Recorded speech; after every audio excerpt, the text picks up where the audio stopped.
Hello guys, അപ്പോൾ തുടങ്ങാം. This is book channel.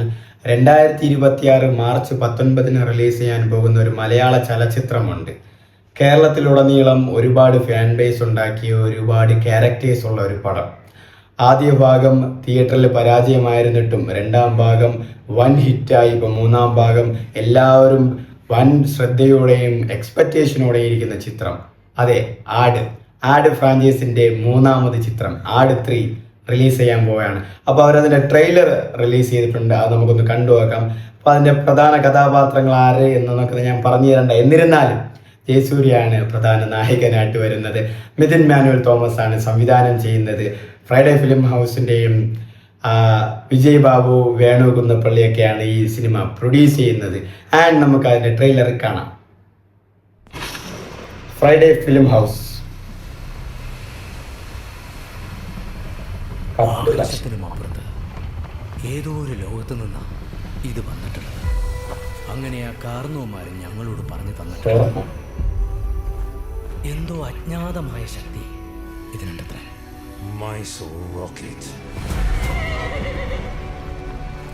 ഇതന്വേഷിച്ച് പല ദുഷ്ടശക്തികളും പല കാലങ്ങളിലും വരും. ഇതിനു വേണ്ടി യുദ്ധങ്ങൾ വരെ നടക്കും. Mark my words. This bridge is Vijay going to Babu. change fortunes. ഈ പുഴയ്ക്ക് പുറകിലൂടെ നാഗത്താം പാലത്തിന്റെ പണി നടക്കാം. നമുക്ക് ഓരോരുത്തരെയായി ഇത് തുടക്കത്തിൽ തന്നെ പറഞ്ഞിട്ടുണ്ടായിരുന്നു, ഇതൊരു ടൈം ട്രാവൽ സിനിമ ആവാനാണ് ചാൻസ് കൂടുതലെന്ന്. കാരണം സോഴ്സസും റിപ്പോർട്ട്സൊക്കെ അതായിരുന്നു പറഞ്ഞത്. ഇപ്പോഴും അത് കാണിക്കുന്നതും അതാണ്. കാരണം ആദ്യ ഭാഗവും രണ്ടാം ഭാഗമായിട്ട് ഒരു ബന്ധവും ഇല്ലാത്ത, അല്ലെങ്കിൽ ഒരു തുടർച്ചയില്ലാത്ത ഒരു ട്രെയിലറിൽ ഇതുവരെ കണ്ടതിൽ അങ്ങനെയാണ് ഇതിൽ കാണിക്കുന്നത്. പക്ഷെ എന്നിരുന്നാലും എനിക്ക്, ഞാൻ പറഞ്ഞില്ലേ, ഒരു ടൈം ട്രാവലാണ്. ഇതിന് തുടക്കമൊക്കെ കണ്ടപ്പോൾ കാന്താരയുടെ ഒരു ട്രെയിലർ കണ്ട ഫീൽ അടിച്ചിട്ടുണ്ടായിരുന്നു. കാന്താരയുടെ തുടക്കത്തിൽ ഇതുപോലെ ആകാശമൊക്കെ കാണിച്ച്, ആ ഒരു പച്ചപ്പ് കാടൊക്കെ കാണിച്ച്. പിന്നെ ഇതൊരു ബ്രിട്ടീഷ് പഴയ ഒരു സമയത്ത് എല്ലാവരും ജോലി ചെയ്യുന്നുണ്ട്. രാജാവ്, ഫോറിനേഴ്സ്, പഴയ ഒരു ഭരണകാലത്തുള്ള ഒരു കുറച്ച് കാര്യങ്ങളാണ് പോകുന്നത്. ആൻഡ് ജയസൂര്യയുടെ ഈ ഒരു ലുക്ക് എനിക്ക് അത്ര ഇഷ്ടപ്പെട്ടില്ല മീൻസ് ഞാൻ ഫുള്ളി സാറ്റിസ്ഫൈഡ് അല്ല. അങ്ങനെ ഇരിക്കുന്ന ഒരു ഇത്. ഈ മുക്കാലിൽ കയറി നിന്ന് അമ്പ ഇത് കൊല്ലാം. കോമഡി വൈബായി. വിനായി Kavya film company winners club ഇപ്പോഴാണ് track.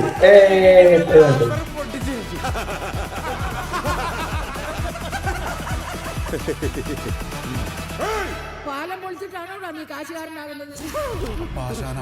Entrance Xavier, Sarvath Shameer. Violence വേണ്ടെന്ന് 100 തവണ ഞാൻ പറഞ്ഞത്. ജീവൻ മാറുന്ന പോരാട്ടം. ഏത് ഈ വയ്യാത്ത നടുവും വെച്ചോണ്ട സമയം സമാഗതമാകും. ഒട്ടി നിൽക്കാതെ രണ്ടടി മാറി നിന്ന് കൗണ്ട് അവൻ കേൾക്കണം.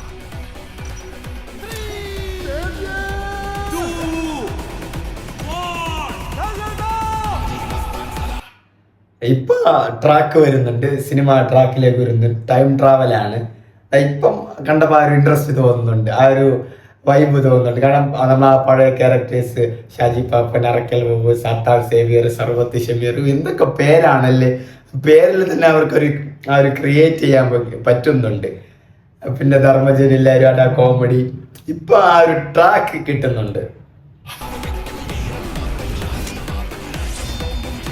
ഓ, 2 ഫേസ് ആയിട്ടായിരുന്നു വരുന്നത്. വേണ്ടി കൊടുത്തിട്ടില്ല.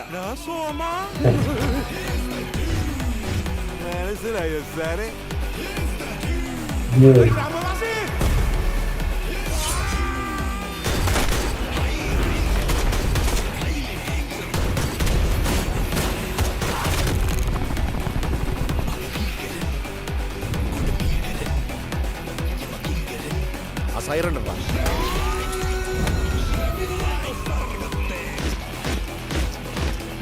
അപ്പൊ ഇതാണ് 2 കാലത്തിലായിട്ടായിരിക്കും വരുന്ന, ഒരു പാസ്റ്റും ഒരു പ്രസന്റും എന്നൊരു രീതിക്കാണ് ഇത് കാണിക്കുന്നത്. അപ്പോൾ അതെങ്ങനെയാണ് അവർ എക്സിക്യൂട്ട് ചെയ്യുക എന്നുള്ളത് കണ്ടു തന്നെ അറിയണം. അത് വർക്കൗട്ട് ആവുമോ, അല്ല ആ ഒരു എക്സ്പെരിമെന്റിൽ ഫോളോ ആവുമോ എന്നുള്ളതൊക്കെ സിനിമ റിലീസ് ചെയ്യുമ്പോൾ നമുക്ക് പറയാൻ പറ്റും.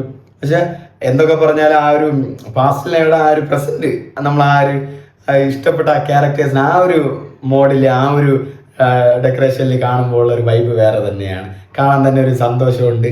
എല്ലാവരും നല്ല കോമഡി.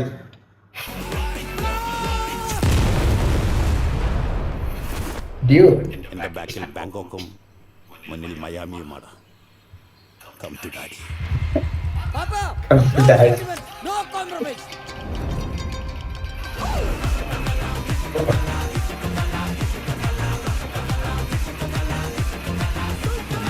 ഇത് ക്ലൈമാക്സ് സീനായിരിക്കും. Aadu 3 One Last Ride The GOAT 3 Part 1 in cinemas worldwide March 19, 2026. അപ്പോൾ 2026 മാർച്ച് 19 ആട് 3 റിലീസ് ചെയ്യുന്നത്. അന്ന് ഏകദേശം 3-4 വേറെ ചിത്രങ്ങളും ഉണ്ട്. കന്നഡയിൽ നിന്ന് യാഷിൻ്റെ ടോക്സിക് ഉണ്ട്, ഹിന്ദിയിൽ നിന്ന് ദുരന്തർ 2 ഉണ്ട്, ദുരന്തർ ദ റിവെഞ്ച്. പിന്നെ എനിക്ക് തോന്നുന്നു പ്രദീപ് രംഗനാഥിൻ്റെ ലവ് ഇൻഷുറൻസ് കമ്പനിയും ഉണ്ടെന്ന് തോന്നുന്നു ആ ദിവസം തന്നെയാണ്. അപ്പോൾ ഒരുപാട് സിനിമകളുള്ള ദിവസമാണ്. അതുപോലെ ഈദ് ടൈമാണ്, ഈദ് റിലീസും കൂടെയാണ് എല്ലാം വരുന്നത്. അപ്പം നമുക്ക് കണ്ടറിയാം എങ്ങനെയായിരിക്കും തിയേറ്റേഴ്സ് ഡിസ്ട്രിബ്യൂഷനും തിയേറ്റേഴ്സ് ക്ലാഷൊക്കെ വരുന്നത്. സിനിമയുടെ റിവ്യൂ അനുസരിച്ച് തന്നെയായിരിക്കും തീർച്ചയായിട്ടും പടങ്ങളെല്ലാം വിജയിക്കുന്നത്. പിന്നെ ഇതിൽ വൺ ലാസ്റ്റ് റൈഡ് എന്ന് പറയുന്നുണ്ട്. At the same time part 1 എന്നും പറയുന്നുണ്ട്. എനിക്കൊന്ന് പാർട്ട് 2 ഉണ്ടാകുമോ എന്നൊരു ചാൻസ് ഉണ്ട്. ഇല്ലെങ്കിൽ പാർട്ട് 2 ഉണ്ടാകാനുള്ള ഒരു ഇപ്പം എല്ലാ സിനിമയിലും ഉള്ള പോലെ ഒരു പാർട്ട് 2-ന് വേണ്ടിയിട്ടുള്ള ഒരു സാധനം ക്ലൈമാക്സിൽ ഇട്ടിട്ട് അവർ പോകുമെന്നുള്ളൊരു ഡൗട്ടും ഉണ്ട്. എന്നിരുന്നാലും ട്രെയിലർ നന്നായിട്ടുണ്ട്, എനിക്ക് ഇഷ്ടപ്പെട്ടു. ബട്ട് എന്നിരുന്നാലും ഓണസ്റ്റായിട്ട് പറയുവാണെങ്കിൽ ആ ഒരു പാസ്റ്റിനേക്കാളും ആ ഒരു പാസ്റ്റ് എനിക്ക് തോന്നുന്നു ഇവർ ഇങ്ങനെ കോമഡി ടൈപ്പിൽ എടുക്കാൻ തന്നെയാണ് ചാൻസ് കൂടുതൽ. ആ പാസ്റ്റിനേക്കാളും ആ ഒരു അറക്കല പോലെ ആ ഒരു ഷാജി പാപ്പൻ ആ റിഡ്യൂടെയൊക്കെ കാണുമ്പോൾ അവർ സംസാരിക്കുന്നതൊക്കെ കാണുമ്പോൾ ആ ഒരു കോമഡി വൈബും ആ ഒരു പഴയ ആ ഒരു ഫീലൊക്കെ തോന്നുന്നുണ്ട്. ബട്ട് എന്നിരുന്നാലും പേഴ്സണലി നിങ്ങൾക്ക് എങ്ങനെയാണെന്ന് അറിഞ്ഞോ, അങ്ങനെ നിങ്ങൾ ഇഷ്ടപ്പെടുമെങ്കിൽ കമൻറ്റ് ചെയ്തേക്ക്. ആ ഒരു പാസ്റ്റ് ആ ഒരു പഴയ കാലത്തിലേക്കുള്ള ഒരു ഇത് കാണിക്കുമ്പോൾ എനിക്ക് എന്തോ അത് വർക്കൗട്ടായില്ല. എനിക്കത് കണ്ടിട്ടൊരു ഫീലും തോന്നിയിട്ടുമില്ല, ഒരു ഇഷ്ടവും തോന്നിയിട്ടില്ല. എന്തോ അവരുടെ ലുക്ക് വൈസും അതിലൊന്നും ചേരാത്ത പോലെയൊക്കെ തോന്നി. പക്ഷെ സിനിമ വരുമ്പോൾ ചിലപ്പോൾ വർക്കൗട്ട് ആയേക്കാം, അത് സിനിമ വരുമ്പോഴേ നമുക്ക് പറയാൻ പറ്റൂ. എന്നിരുന്നാലും ട്രെയിലർ നന്നായിട്ടുണ്ട്, അടിപൊളി ട്രെയിലർ തന്നെയാണ്. അപ്പോൾ എല്ലാവരും നല്ലൊരു പ്രതീക്ഷയിൽ തന്നെയാണ്. എല്ലാവരും നന്നായിട്ട് കാണാൻ വേണ്ടിയിട്ട് കാത്തിരിക്കുന്ന ഒരു ചിത്രം കൂടെയാണ് ആട് 3. ആട് 2 പോലെ തന്നെ അല്ലെങ്കിൽ ആട് 1 പോലെ എല്ലാവർക്കും പ്രതീക്ഷയ്ക്ക് ഉയർന്ന ഒരു നല്ലൊരു ചിത്രമായിട്ട് തന്നെ, നല്ലൊരു കളക്ഷൻ നേടുന്ന, നല്ലൊരു റിവ്യൂ കിട്ടുന്ന ഒരു ചിത്രമായിട്ട് തന്നെ ആട് 3 മാറട്ടെ. അപ്പോൾ മാർച്ച് 19 സിനിമ വരുന്നത്. അപ്പോൾ ഇതുവരെയും എൻ്റെ ചാനൽ സബ്സ്ക്രൈബ് ചെയ്യാത്തതുണ്ടെങ്കിൽ മറക്കാതെ സബ്സ്ക്രൈബ് ചെയ്തോ, ഫ്രണ്ട്സുമായിട്ട് റെക്കമെൻഡ് ചെയ്തോ. അപ്പോൾ ഇനിയും നല്ല വീഡിയോസ് ആയിട്ട് വരാൻ ഗൈസ്. അപ്പോൾ ബൈ.